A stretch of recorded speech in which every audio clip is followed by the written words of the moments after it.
Hello, and welcome back to another episode of They Say I'm Too Loud. I am your host, Nubuke, and today I am here with my mommy and my grandma. Yay! Hello. Hi, welcome. Thank you, Nubuke. Thank you. I do want to start with a question that I get a lot. And I was at an event this weekend, and somebody asked me the same question, and they go, have any of your family's reactions been rehearsed? Because in people's heads, they don't understand why. First of all, you guys are fantastic content, vehicles, because you're always laughing or outraged or just puzzled by my life decision. So my first question for you today is, are any of your reactions ever rehearsed? No, not No. for me at Not all. at all. Because we never know what you are up to. Mm. And you always take us by surprise. Okay. Thank you. Well, what do you think my worst transformation has been? And I'll name some of them so that you can remember. Oh, we remember. You remember? Every one of Because them. I've had colored braids, Yes. permed hair, That's not a Yes. big deal. a tattoo, and a piercing. Mm. Wink. Remember the piercing? Mm-hmm. Okay, cool. Blonde hair, Mm-hmm. and I've gone bald. Mm-hmm. Out of all of them, what do you think is like the worst one? I wouldn't use a word worse, but the one that shocked me was a bald head. Okay. Which one shocked you the most? Blonde. The blonde. Okay. So did you feel like the bald one was coming though? I know the hair will come back. Okay, but the blonde one, yeah, like I don't know. No. I don't know. I feel like I've liked them all, but the one I've liked the most has been the permed hair because I wasn't allowed to perm my hair growing up. My mom said no because I wasn't allowed chemicals in my hair. Well, I wanted to spare you the agony we went through putting chemicals in our hair. Yeah. You have natural, healthy, beautiful hair. Thank you. You used to have locks. In fact, Yeah. locks were only allowed for you when you fulfill certain obligations and you Did I have So to pass like it was- exams to it get was a locks? reward. Yes, Mhm. you had to do well to get your locks, There we go. and they look good. And these days we are conscious of the fact that we need to present ourselves as Africans, and permed hair doesn't quite do it. Thanks, Mom. I don't mind permed hair Mm, because maybe it's easy for you to manage. to manage. Anyway, but me, I liked it. But So the locks were really nice. were nice, and you can just keep them on for weeks and months. Yeah. Unlike permed hair, where you have to retouch Yeah. every now and again. Okay. Mhm. Well, thank you for your feedback. It has been taken accordingly. And maybe, who knows, maybe I'll be going through my lock era in the nearby future. Wink. We'll see what comes next. But people sent in some problems. And I feel like when you guys were on the last time, people sent in problems as well. So today, I want you guys to help me sort out people's problems. And the first one is, I design clothes. My aunt is getting married and asked me to make all 6 bridesmaid dresses. I sent her a discounted invoice, and now the whole family is calling me arrogant and disrespectful. She says family doesn't bill family. But I'm not a hobbyist. This is my livelihood. Should I cancel the order or suck it up and keep the peace? Wow, that's a tough one. The solution is a tough one, but there's no question in my mind that her family is being unfair to her because that's her business. And if everybody who comes to her from the family wants it for free, she's not going to get ahead at all. So it's a bit unfair on them to expect that 6 bridesmaids clothes would be done for free. For free. Who pays for the fabric?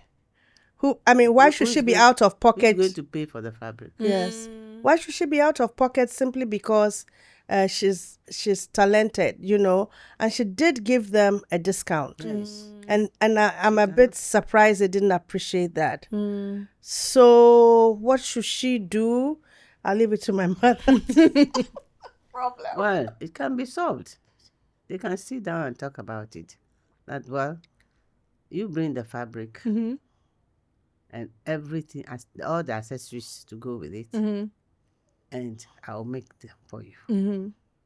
Because when I was doing florist, that is what I usually do. Oh yeah. People will buy it and they won't pay. They'll say, oh, this, you cut the flower from your garden and you are charging us.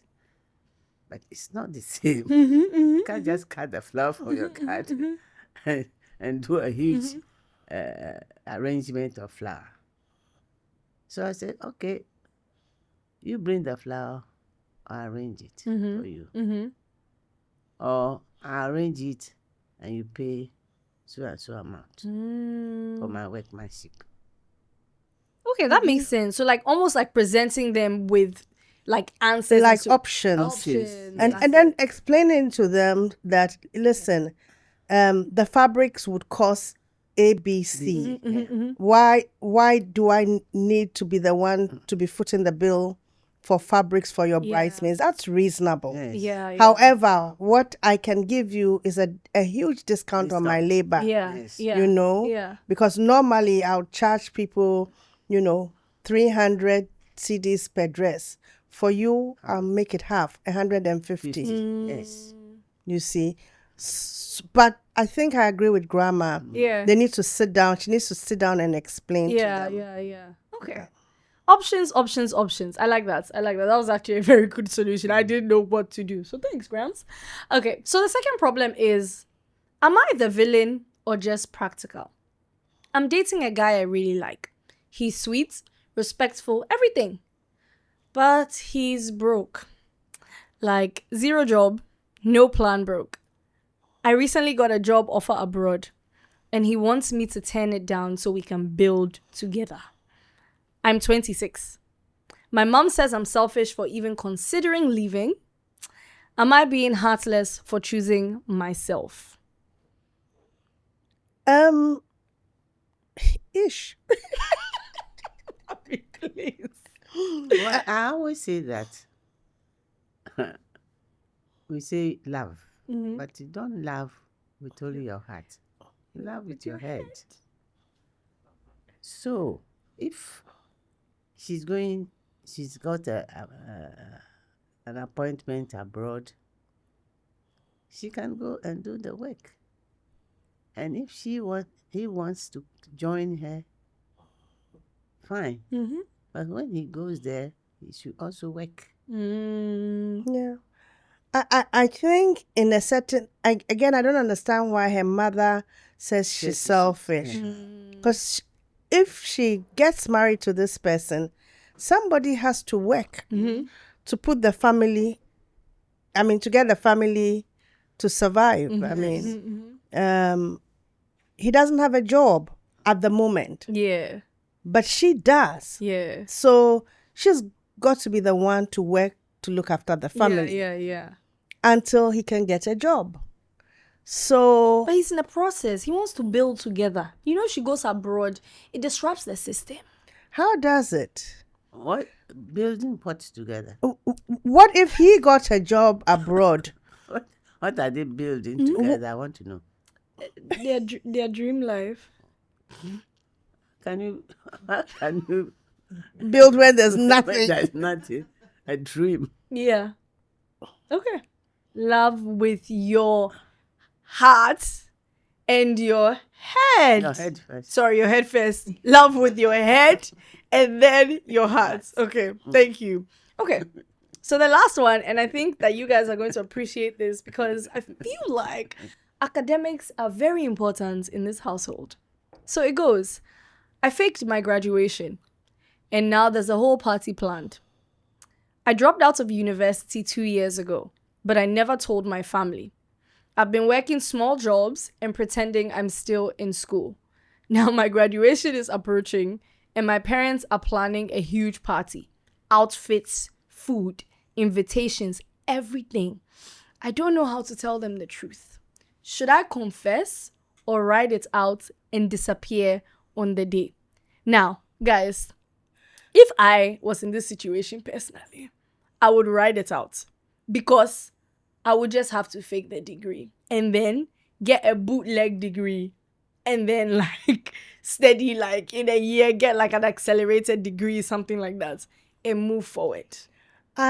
I think that he has to level with his family Yes. very quickly before they invite people. They've already invited people. Even They've if they planned invite the party. people, but the party has not yet happened.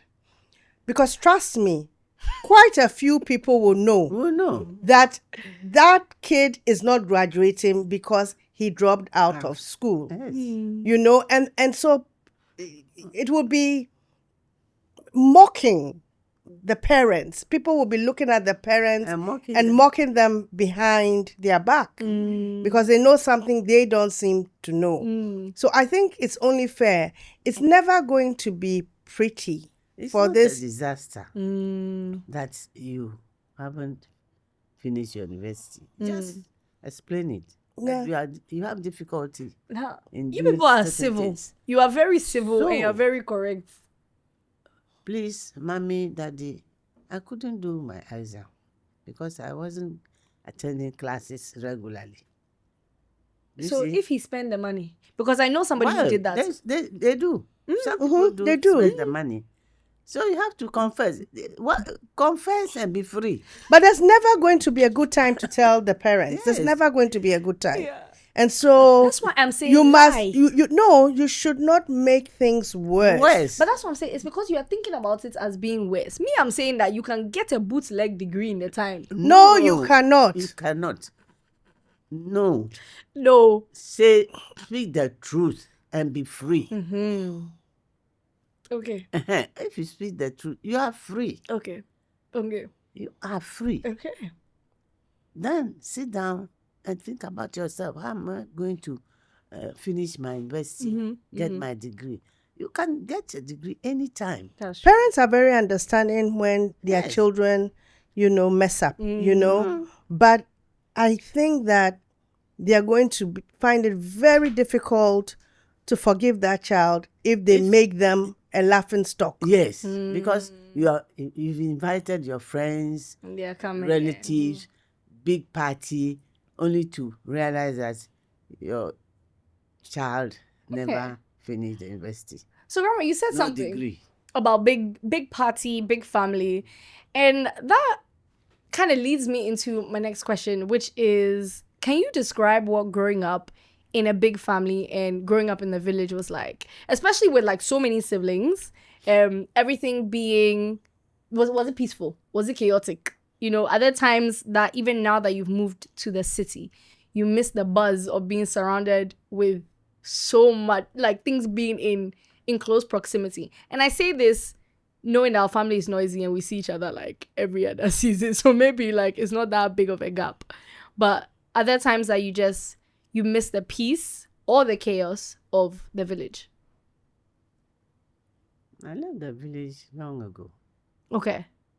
But when we were young, everybody knows everybody in the village. So there's no chaos. If you misbehave, you are disciplined by somebody else. So Not your mother. family. Before they even report you, you are punished. And your mother or father will agree with them. And did you like that? Do you feel like that was the system that worked that right now we miss As out a on? child, you are upset, but it is good. It makes you behave well when you are in public. Is that something that you think we're lacking now? Yes. Yes, because some parents will even go to classrooms and beat teachers up because they've beaten their word. Yeah. I do that. No, I won't. Yes, I will. So it's worse. It's not good. You don't think it's good? No. Hey, if somebody beats your word, go and beat them. Why? Because they beat your word. Do you know what she did? My word first, and then I'll figure it out later. No, it doesn't work that way. So the idea of like sharing, but I mean, I guess it goes even past sharing. It makes children behave Better. Because they know everybody's watching out. Yes, everybody. When you do something outside, you are reported to your parents. Mm.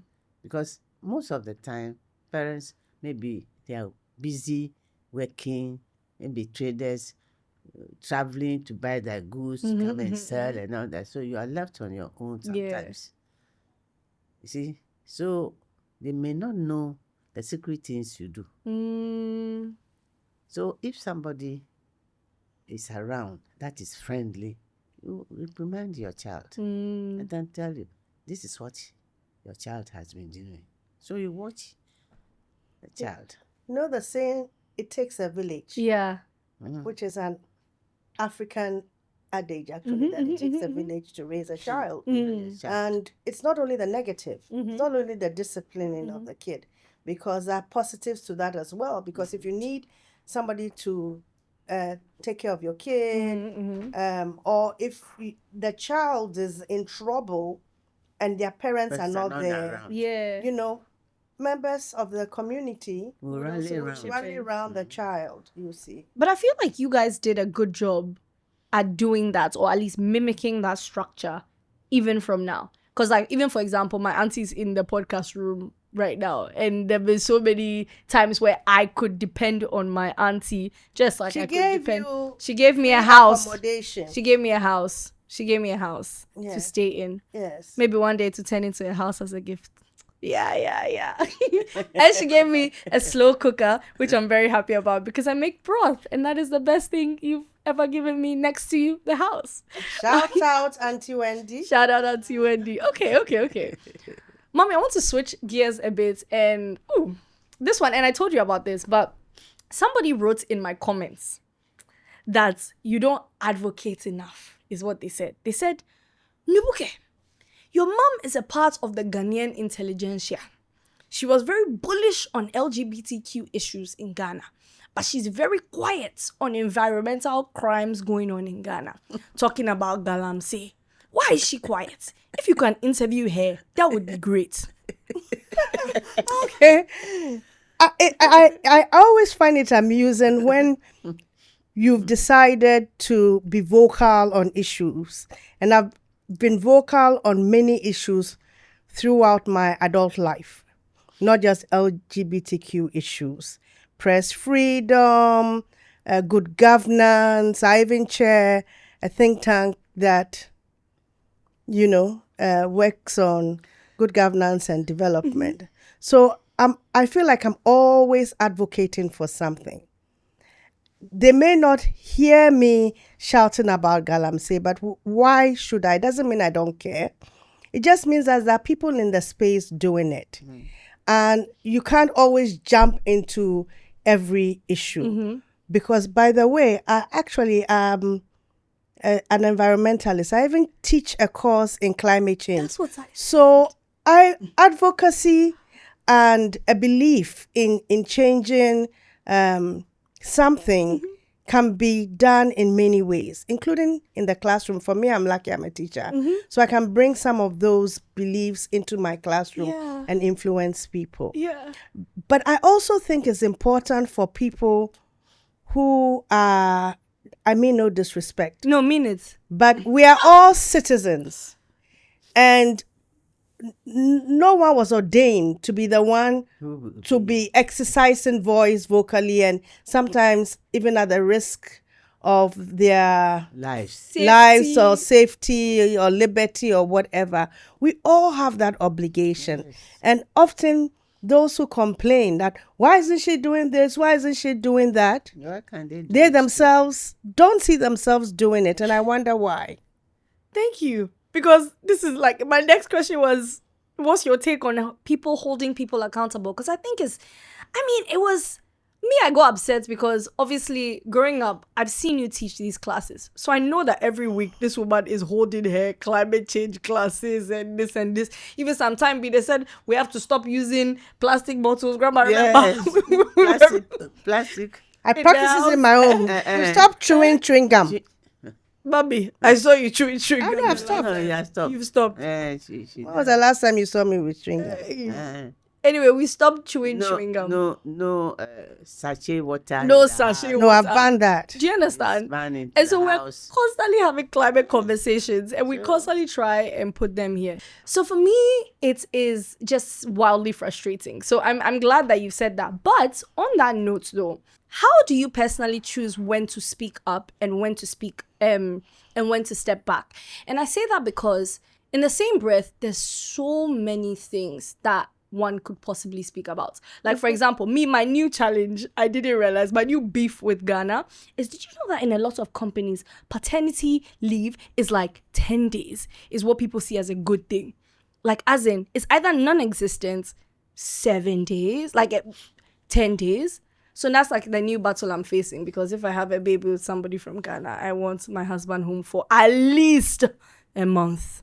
So, sorry, to bring it back to this. Mom, why'd you do that? No, nothing. Why'd you do that? No, say it with your chest. Why'd you do that? Why did you look funny? Did I look funny? Yeah. I just wondered when that husband will come. Oh my gosh. Anyway, Grandma, do you also share that sentiment? Well, because you gave me 5 Okay, years. thanks. Anyway, so so how do you know when to choose a particular topic to talk about or to take a stance? Well, I don't think I have a formula.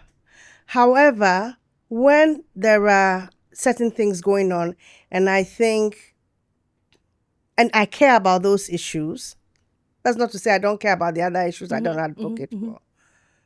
But I particularly think that there's not enough voice. Then I exercise my voice. You know, I mean, and then when other people sort of join and there's more of a groundswell around the issue, then I can take a back seat a bit, you know. It doesn't mean that I'll stop advocating. Yeah. But I don't always need to. Or maybe some other issue comes along that I think also needs attention. And there are only 24 hours in a day. Yeah. So. Okay. I guess that makes sense. So, since this is the season finale, I actually have in front of us some pictures and some thumbnails from some of my previous guests who I felt like had a bit of a buzz when they came on the page. Now, one of my first guests, her name is Miss Annie. She talked about her experience working in a casino to be able to get money to fend for herself. What was it about the casino life that was calling you? So I actually wanted to work as the cashier. So it's like accounting. I mean, I don't say cashier, I say accountant. But it's cashier. Yeah. That was the job I wanted. But then they said they'll give it to when I went, they gave me cleaner. Okay. Cleaner, and they gave me waitress, but then waitress came with cleaner as well. I was doing waitress and cleaner. Our salary was low, but I mean, it was a good time for me. I was able to save up, paid my school fees ahead of time, hostel fee ahead of time, you know, eating whatever I want to eat. She paid her school fees ahead of time. This allowed her to pay her hostel fees. And I just remember hearing this and thinking, oh, if my mommy hears this, she's gonna allude to the fact that when you were in America and you were also fending for yourself, you worked in, what was it in England, where you worked in the beggar joints? In England. Don't be exposing me. Sorry. You didn't work in But the I did. And in the US, when I went to school, I was a janitor. Okay. Cleaning bathrooms and toilets. Okay, you were cleaning bathrooms and toilets. Oh, do you remember this? No, but I Okay. you do what you have to do Okay. to earn get an by. honest Living. city. Yeah. CD, no, pound. Pound or dollar. Okay. So can you talk about what it meant to fend for yourself at that age, especially without, I guess, your parents around in the country, like a safety net in that country at that time? Well, it was the first time we learned to fend for ourselves because we always had the safety of being at home and somebody. And I think it helped us grow up. It helped me grow up quickly. And I became more conscious about money because when you make it, you count every penny because every penny matters, you know. So was the experience similar for you when because you said you left the village earlier and I think you came to Accra to do teaching? No, I left the village early to come to Accra to stay with my mom. Mm. Then I went back to school in Qatar. Katasco, And then I went to Jolali. my training college in Kumasi Okay. and Winneba. Yeah. And then I started teaching in Accra. Mm-hmm. Yeah. Yes. So, I mean, that means there were several points in time where you had to take care of yourself. You were the only person. That is what when I started teaching, Mm-hmm. that is when we have to fend for ourselves. I was in the house with not a house, one room and a veranda with my aunt, my age group. Okay. So we Oh, share. strategy. Yes. Okay. So we shared everything, Yeah. all the expenses. Yeah. Share the cooking and everything. So what do you think it taught you about responsibility? And do you think it affected how you raised her or even like how you raised me? Yes, it does, because you have to plan, especially your weekends, because you'll be going to work the whole week. Mm-hmm. So you plan your weekends, you plan what to do, what to cook, but no fridge anyway. So how are you refrigerating the food, Grandma? When you cook, You have to eat. you eat part today, you put the rest on fire to boil again and keep it. The following day, you eat it. Then the third day, you can make another food. Yes. So it taught you how to preserve food. Yeah, by heating. If you don't do it, it will go Bad. bad. Okay. But we managed. We didn't think it was anything stressful. Yes, we managed. But for me, I learned from her because by the time she was raising us, they had The fridge. fridges and freezers. in their Freezers. home. Okay. And therefore, what she used to do when she had to go to work was she cooked for the week and then sort of divided them up, and I learned that also Okay. So to meal prep. to meal prep, label. Yeah. Grandma, Mm-hmm. in your episode here, Mm-hmm. you said the best time to have kids is in your 20s. Yes. If you are young and you marry, having children is easier. That's it. Question. So if right now I can find a way of being older and my pregnancy being smooth, would you then remove your opinion about how there's a right age? So for example, right now people are freezing their eggs. Let's say right now, I don't want to have That's a different thing. Or do you mean like the actual pushing and the actual Yes, egg? actual natural birth. That is, young. you have a strength. strength. You have a strength to look after the child. Now, I was born when you were 38. And I currently at the ripe age of 25. Very young. I'm still a baby myself. You know, babies are not yet on the vision board for me. My question is, what's your reaction to that? Did you feel any pressure or judgment having me? Oh, the question is mine. I thought it was Grandma. You should have asked Grandma the question. Was she Don't worry, this is coming for okay? her. Well, no, I didn't. I think that there was a time in my life when I thought I wouldn't have children. I wasn't interested in having kids or getting married, and I think everybody sort of knew that, and nobody pressured me. I didn't come from the kind of family that pressured Is that me. because you told them, hey guys, I'm not having kids? Oh, I don't said think so. I just think I'm sure my mother was praying quietly, but Were you I praying? didn't know.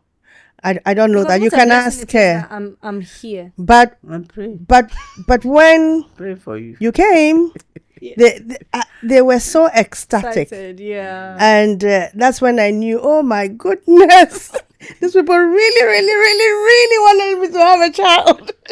Okay. Because, Grandma, I Yeah. have receipts from both of you. So you can't even deny it. Where you guys said, if I want to have a baby, I can even be one of those cute brides that is like 2 months pregnant, and that'll be like the perfect sweet spot for me to have a baby. So do you think there's ever a right time to have kids? You know, or does life do what it wants? No, that is what I'm saying. I always say it.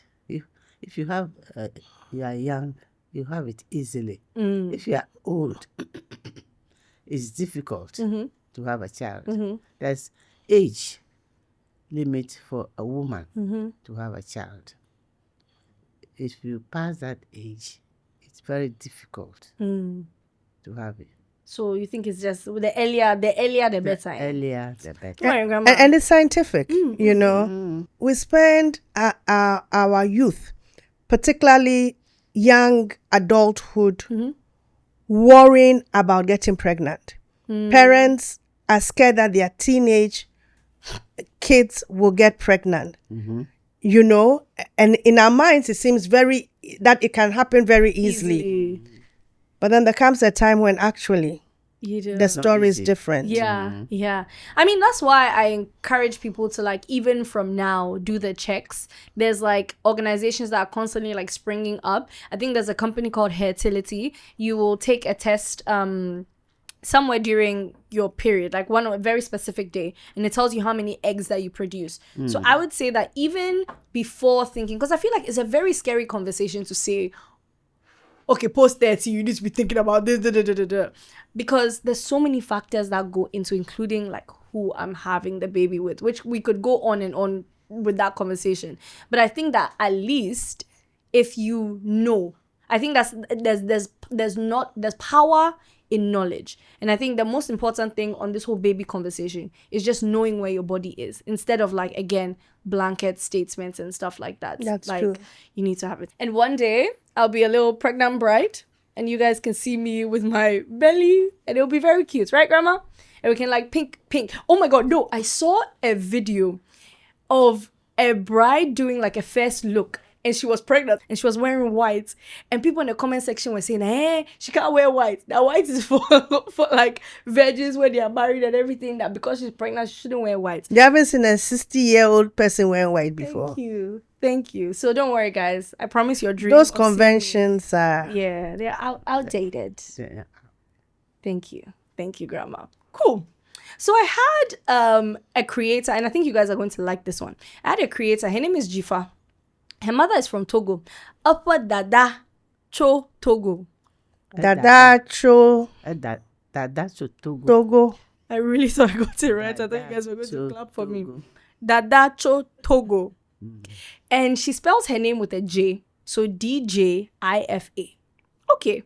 She said it on the podcast. Hi guys, my name is Jifa. We spell it with DJIFA. Okay. Only for the internet to start blasting her. So, why is your name Jifa with a Z? You know, your name is Jifa with a Z. Jifa, where does that name come from? It's Ewem, but my mom is also part Togolese, so my spelling was with a J and not with a Z. Ghanaians, that thing that you like doing, stop it. You go and see that my name is J, you'd still go and write Z. I'm tired. I had to say it. I'm actually tired of that. They'll be like, you don't know how to spell your name. Why is it Jifa with a J? Jifa with a Z. That's what they were telling her. Grandma, on her passport, her mother named her Jifa with a J. Because in Togo, that is it. people use Jifa with a J. Yes. And they were people in the, like, grandma, like, they were just talking way too much on the podcast. So, on that note, what kind of stereotypes have you faced being aware? And I say this because you guys didn't raise me to treat anybody from any ethnic group in a particular way, right? So I didn't even know that there were certain interpretations from different ethnic groups. If you're Ghan, you're this. If you're Akan, you're this. I mean, I guess things were a little bit different with you growing up. It's not as bad, at least not with the circles that I'm in currently. Do you think both of you faced any stereotypes growing up because you were aware? I don't think I really did. I mean, as you can see from my circle of friends, they're from different ethnic backgrounds. So I don't really think so. If we feel like that, our children will not marry outside. And we know one thing about our family, they've just been married from everywhere. So I don't mind. You can marry your own cousin and it will not work. Okay. I thought you were advocating for No. us to marry. Oh, okay. It might not work. Okay. You understand? Yes, Grandma. So why do you fuss about that? Mm-hmm, Yes. Marry who you want to marry. Having said that, though, I have a little pet peeve. Go on. And it happened even this weekend, where we're in a space, the person sort of seemed to know me, and the person speaks Tree to me. I answer back in English, and then she says, why? Why don't you know how to speak Tree? And I said, I'm Ever, don't you? So that attitude that says that your language does not matter. My language is important, and you who I know is not from that ethnic group must speak my language. So I resist stuff like that. And I always tell people that it's not that I can't speak Tree. My Tree is not perfect, but I choose to speak it when I want to speak it. You can't force me to speak it because Tree is not the official language. And when I go to certain contexts, I automatically will speak Tree. If I go to the market, why am I going to be speaking English to a market woman? But if I'm in the workplace, if I'm at the University of Ghana and I enter an office, English is the official language of the University of Ghana. You better not be speaking Tree to me as the first recourse. Thank you. I don't think we anybody disagrees. Yeah. Yes. Yeah. Per. Okay. Okay. So I had SDK on. I listened to that podcast. Yes, you did. And before his parents passed away, he used to film a lot of videos with them. And it was, a lot of people knew him. They knew his family. So you lost both of your parents. Yeah, I lost both of my parents. It's crazy, Charlie. Because then you had to process that as a son, then also as a work colleague. Like it's literally let me say in a way, these are people that you grew up with. Yeah. You grew up with you. Like Charlie, they are your buddies. Yeah. You have been with them forever. Yeah. And now they are no more. Mentally, physically, it puts a toll on you, but you still have to move on. And it made me appreciate how rare and beautiful it is to have us, to have a family that I can also enjoy and make noise and be chaotic with. Have you two always had such a close relationship? Or was there a turning point for you where you were like, wow, I think we're best friends now? Who, me and my mother? You and your mother. We don't talk like you young people to say my mother is my best friend. This is a Gen Z type of way of looking at it. My mother is my mother, but we have a strong relationship, a strong mother-daughter relationship. Has it always been this way? I think so, but I imagine when you're a teenager, you're a bit stroppy, you're a bit... Was she stroppy, Grandma? Was she rude? What kind of teenager was she? Not rude. Okay. How dare you be rude? You can't. Hey. Rude to who? You are afraid. Who born dog? Who born you? Okay. And I asked Grandma Bridget. Yeah. Is Grandma Bridget your cousin? No. Oh, sorry. No, your aunt. She's my aunt. She's her in-law because Grandma okay. Bridget is a Gajepo. Gajepo. Okay. She's mine, though. Okay. And Madam here, she married into the Gajepo family. Okay. Noted. So, Grandma Bridget, I had her on and asked her, you've achieved so much. What does success mean to you now? And definition of success? Yeah. Oh, no, it hasn't changed. Success to me is self-fulfillment. Okay. I feel fulfilled that I have gotten to where I got to. Yes, I am very fulfilled. I have no regrets. And I thank God for giving me the grace. And I kind of want to like flip that around on both of you and say that, what does success mean to both of you now? Success for me is on different levels. I feel a deep sense of contentment because I think that career-wise, I've had a successful career. I think that I've had some impact in the community and society in which I live through my advocacy. And I look at my beautiful family and my beautiful daughters. Thank you. And I see success there as well. What about you? What does success mean for you? I've seen my grandchildren, my great-grandchildren. Sorry. That's my success. Purr. I want more. Hint, hint. So, on No that- pressure. No pressure. Pressure. No pressure. No pressure. No. But I want more. No, I like it. I like it. Pressure is good. Pressure makes what? Diamonds. And that brings me to my last and final question. And kind of like on this note of family.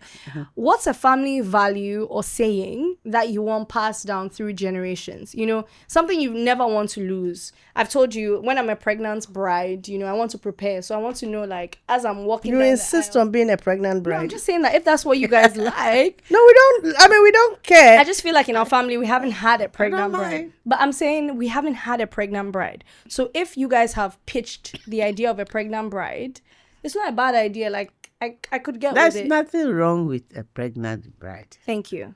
It's not a special thing. Oh, grandma is special because I'll be the first pregnant bride. That's if Who none of my says cousins so? beat me to it. You know. So, what's a family saying or value that you feel like you want passed down, that you think you've gotten from grandma and you want to pass down to me, or that you feel like you gave to her that you want to pass down to me? Respect for each other. Whether you are young or old. Respect the younger one. The younger one should respect you as an older person. Because you can tap wisdom. Both sides. It should not be one way. And I think I've learned that from you the most. You have a lot of young people that like you. And I even put this somewhere in my notes, but you're almost like everybody's favorite mom. So like, even when one of my mom's best friends is in the room right now, even when she comes, sometimes she's hanging out with you. Like, I know she's coming to visit her bestie, but sometimes she's hanging out with you. And I think that's one of the things. I like people to hang around me. Yeah. That's my nature. I want people around me so that I can talk. That's how they'll know you're I related like to you. I know. And me. And you. And you. So that's it. Yes. Respect. Love. Okay. Love your neighbor. No matter what. You know, we can do it, you can quarrel. But after don't take it too far. Say it, and what you have done is not good. That's it. And then go on. You know, there's an Ewe song that says, Miwo novi lagbeme. So, Help. no, Miwo novi. No, help you should- me understand. Okay. Oh, no, look at myself. Okay, let's Miwo go. novi Miwo Novi. Novi lagbeme. Novi's friend. Novice. Novice, Brethren. Relative. Yes. If you are a relative, be friendly friend. with each other. Yes. Not that when I'm Dead. then you pack your things and say, oh, grandma is dead, I'm going to the funeral. Grandma, you're not dying. You live forever. Yeah. So, it's important that when we are alive, we should be. we should, you know, We should love each love other. each other. We should understand each other. We all have our differences. Yeah. But it doesn't mean that you take it far. Yeah. Yes, and make capital out of it. Yeah. No. Yeah. And We you should know, one of understand my each other. favorite sayings is It count counts your your blessings. Count- Okay, sing. Should we sing the song to end? I count Count. I'm blessing. Oh, grandma, sing with us. Okay. Count your blessings, name them one by one. Count your blessings, see what God has done. Count your blessings, name them one by one. And it will surprise you What the Lord has done. Oh, thank You you see? so much for coming, guys. Thank Yeah, you. blessed. It's been And wonderful. Amen. My God. Grandma, can you tell people that they should watch my videos and subscribe? I don't have to tell them. As soon as they see, as soon as they open one, they will tell their friend. Have you seen the Booker's video? Have you seen Yeah, people call me and say, "Hey, you're on television." I say, "No, I'm on YouTube." what she said? What she said? What she said? Thanks, Grandma. The Booker has put you on YouTube. I got you. Always, always, always. Okay, well, thank you. Bye. It's been a pleasure, Nabuka. Bye. Nubuki. Why do Nubuki? Nabuki, Nabuki. It feels